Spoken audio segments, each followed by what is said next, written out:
Bank of Punjab का share देखते ही देखते 3 रुपए से लेके 40 रुपए तक चला गया। अगर आपने इसमें इन्वेस्ट किया होता तो आप कितने कमा सकते थे? हम मिसाल लेंगे सन 2025 के जनवरी में अगर आपने इसमें इन्वेस्टमेंट स्टार्ट की होती तो दिसंबर 2025 के अख्ताम तक यानी 1 साल में आपने कितना कमाया होता।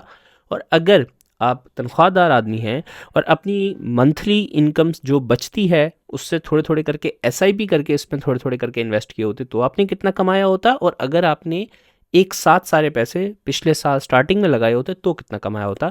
तो बहुत इंटरेस्टिंग केस स्टडी है, ठीक है। आप सरप्राइज हो जाएंगे आपने कितना कमाया होता।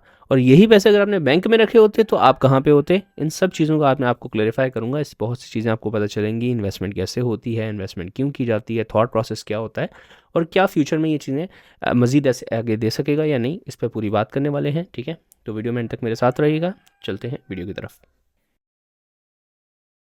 तो जिस आर्टिकल का आपके सामने मैं शो कर रहा हूँ ये आर्टिकल मेरी वेबसाइट के ऊपर आपको मिल जाएगा, ठीक है।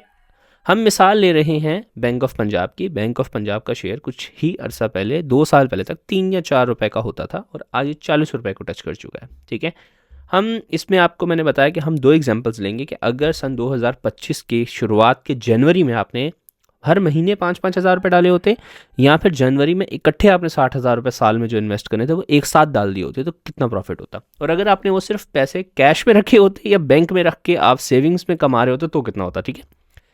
हमारा पहला ऑप्शन क्या है कि हमने 5-5 हज़ार रुपये डाले तो साल के अख्ताम तक जो पैसे आपने इसमें इन्वेस्ट किए होंगे वो कितने होंगे, 60,000 रुपये, ठीक है। और कंपनी जो है वो सिर्फ जो स्टॉक्स होते हैं वो स्टॉक मार्केट में 2 तरह से मुनाफा होता है। पहला होता है कि अगर आपने फॉर एग्जांपल कोई कंपनी का शेयर खरीदा, वो 5 रुपये का था, अब वो 10 रुपये पे चला गया तो आपको क्या हुआ, जब आप बेचोगे तो आप 5 रुपये एक्स्ट्रा कमाओगे, वो आपकी इनकम है। दूसरा तरीका ये होता है कि अगर जिस कंपनी या बिजनेस का आपने शेयर्स खरीदे उसको बहुत ज़्यादा मुनाफा हुआ तो जो पैसे बचते हैं ना खराजात निकालने के बाद वो शेयर होल्डर के जेब में डायरेक्टली डाल दिए जाते हैं, बैंक में डायरेक्टली डाल देते हैं, वो कहलाते हैं डिविडेंड, ठीक है। बैंक ऑफ पंजाब ने 2 बार डिविडेंड दिया है साल में।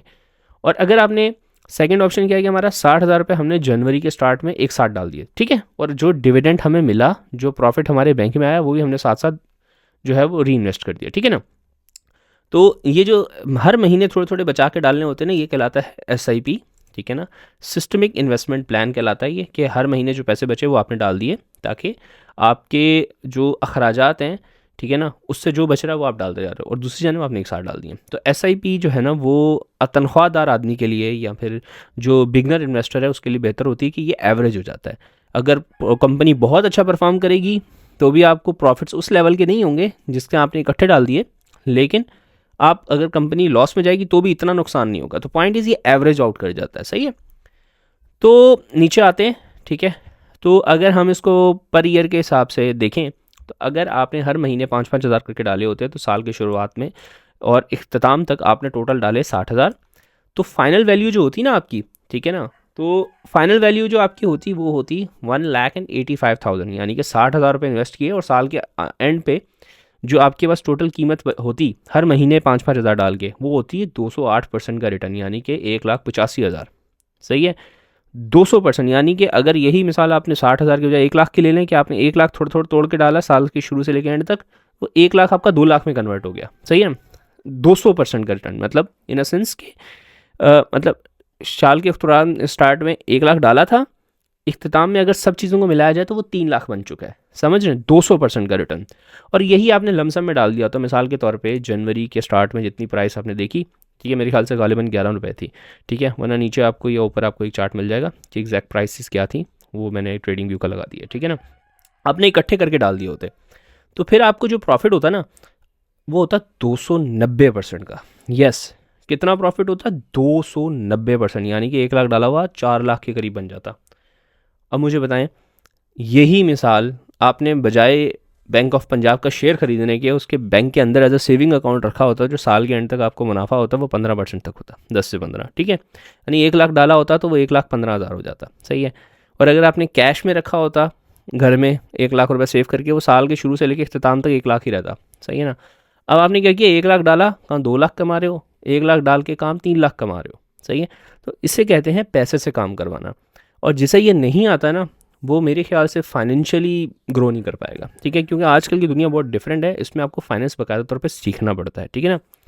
तो होपफुली आपको कॉन्सेप्ट समझ में आया हो। एंड आप भी रिजल्ट से अमेज़ हुए होंगे। अलबत्ता अब बात करते हैं कि अगर आप इन्वेस्टमेंट करना चाहते हैं तो इसी तरह वेबसाइट के ऊपर आएंगे, आर्टिकल सर्च कर लीजिएगा how to open stock market account, या दूसरा ऑप्शन ये है कि लर्न इन्वेस्टिंग पे क्लिक करेंगे तो इसमें सारी चीज़ें ना सिस्टमेटिक वे में मैंने लिखी हुई हैं, ठीक है। उसमें वीडियोज़ होंगी, पिक्चर्स होंगी और टेक्स्ट होगा, वो सारा पढ़ते जाइएगा, आपको कॉन्सेप्ट समझ में आता जाएगा, ठीक है ना। और इसके अलावा अगर आप लोग मुझसे कनेक्ट करना चाहते हैं तो व्हाट्सएप का चैनल जो है वो अवेलेबल होगा बायो के अंदर, यहाँ लिंक होगा नीचे, दोनों तरीक़ों से आप जो है वो कॉन्टैक्ट कर सकते हैं और उससे मैं है आप लोगों के साथ डायरेक्टली कनेक्ट रहता हूँ। तो होपफुली आपको बात समझ में आई हो। That's all, this Umar signing off. अल्लाह हाफिज़।